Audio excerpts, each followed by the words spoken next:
లేకపోతే 6 నెలలకు ఒక ఇంజెక్షన్ తీసుకోవడం. హ్మ్. అట్లాంటివి కూడా అడ్వాన్స్డ్ మెడిసిన్స్ మనకొచ్చాయన్నమాట. హ్మ్. ఇవన్నీ మనం అలోపతి గురించే మాట్లాడుతున్నాం. ఇంకోటేంటంటే చాలా ఇంపార్టెంట్ థింగ్. హెచ్ఐవి లేని వాళ్ళు, హెచ్ఐవి ఉన్న వాళ్ళని పెళ్లి చేసుకోవచ్చా? పెళ్లి చేసుకోవచ్చు. అంత అడ్వాన్స్డ్ టెక్నాలజీ ఉంది.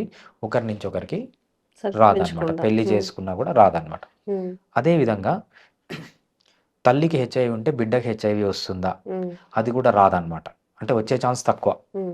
సో, దానికి కూడా మనకు అడ్వాన్స్డ్ మెడిసిన్స్, అడ్వాన్స్డ్ టెక్నాలజీ ఉంది. హ్మ్. అంటే సో, ఈ మెడిసిన్స్ వాడితేనే బేబీకి రాకుండా ఉంటుందా? లేదంటే నార్మల్‌గా అయితే వస్తుందా? నార్మల్‌గా వస్తుంది. మెడిసిన్స్ వాడాలి. హ్మ్. దాన్ని మనం ఏమంటామంటే జనరల్‌గా వాడేదాన్ని ఏఆర్‌టీ అంటామనమాట. హ్మ్. Anti retroviral treatment. ఇది అలోపతిక్ ట్రీట్మెంటే. హ్మ్. దాని తర్వాత హై రిస్క్‌లో ఉన్నారనుకోండి. ఫర్ హ్మ్. ఎగ్జాంపుల్ హెచ్ఐవి లేని వాళ్ళు ప్రెప్ తీసుకొని, హెచ్ఐవి ఉన్న వాళ్ళు ఏఆర్‌టీ ట్రీట్మెంట్ తీసుకొని కలిసి ఉండొచ్చు. ఇద్దరు పెళ్లి చేసుకోవచ్చు. హ్మ్. ఒకరి నుంచి ఒకరికి రాదనమాట.